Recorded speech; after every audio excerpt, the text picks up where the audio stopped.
여러분 안녕하십니까? 아라몰라TV 배진영입니다. 김경수 무혐의, 조국 무혐의, 임종석 무혐의, 추미애 무혐의, 현 정부에 줄을 쓴 자들은 모조리 무혐의 처리로 몰아가려고 하는 형국입니다. 팩트가 산더미처럼 쌓여 진실이 파헤쳐져도 제대로 조사할 검사도 판결을 할 판사도 없다는 게 문제입니다. 이제 절망을 언급할 필요조차 없는 상황이 되어버렸습니다. 정광훈 목사, 김경재 총재 등이 구속되고 국민들은 이제 집회를 하지 말라면 하지 말아야 되고 조용히 하라면 조용히 해야 하는 때가 되었습니다. 그럼에도 불구하고 집회 때마다 질서를 지킵시다. 우리가 이겼습니다. 라는 구호가 외쳐지고 있는 현실이 안타깝기 그지없습니다.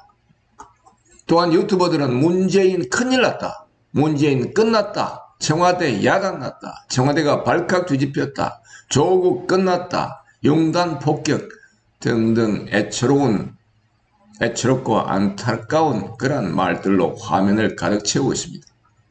참으로 애석한 일이긴 하지만 이와 반대로 생각해야 하는 게 대한민국의 현실이 되었습니다. 추미애 장관 아들의 탈영에 대한 포렌식 결과가 나왔다고 TV조선과 채널A가 보도했습니다. 추 장관은 현재까지 아들의 군 청탁에 일체 관여한 적이 없다고 말했습니다. 하지만 추 장관과 보좌관이 당시 상황을 세세히 공유했음이 드러났습니다.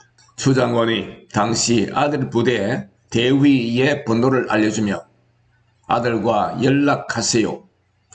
결과를 말해주세요. 라고 보좌관에게 말했다는 것입니다. 하지만 검찰은 추 장관이 청탁에 직접적으로 관여한 뚜렷한 정황이 발견되지 않았다고 했습니다. 그 근거는 추 장관으로부터 어떤 지시도 받지 않았다는 보좌관의 진술이었습니다. 하지만 2017년 6월 21일 오후 4시 26분경 추 장관은 아들 서모 씨를 담당하는 김모 대위의 휴대전화 번호를 보좌관 최모 씨에게 보냅니다. 정확히 48초 뒤 최 보좌관은 추 장관에게 네라는 답을 했습니다.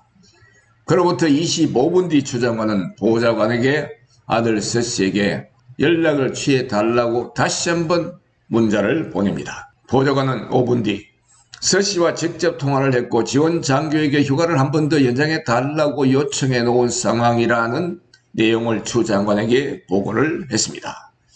이와 관련해 추 장관은 9월 26일 서면 조사에서 아들의 상황을 확인해 달라고 말했을 뿐 병가 연장 지시는 한 사실이 없다고 했습니다. 보좌관 최 씨도 추 장관으로부터 지시를 받은 사실이 없다고 진술했습니다. 앞서 1차 병가가 끝나는 날인 6월 14일 최 보좌관이 추 장관에게 아들 건은 처리했습니다. 소견서는 확보되는 대로 추후 제출토록 조치했습니다.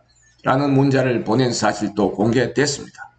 검찰은 추 장관이 병가 연장과 정기 휴가와 관련해 메시지로 연락한 것은 인정되지만 청탁에 직접적으로 관여한 뚜렷한 정황은 발견되지 않았다고 결론을 내렸습니다.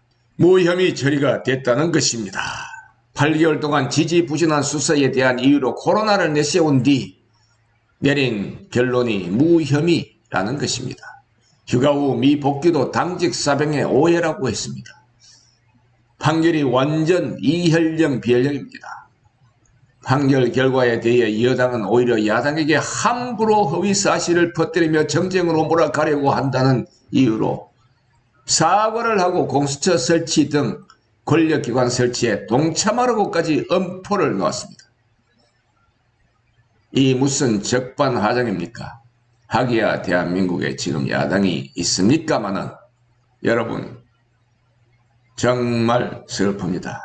아무튼 여러분 건강하시길 기원합니다. 감사합니다. 아라몰라TV 배진영이었습니다.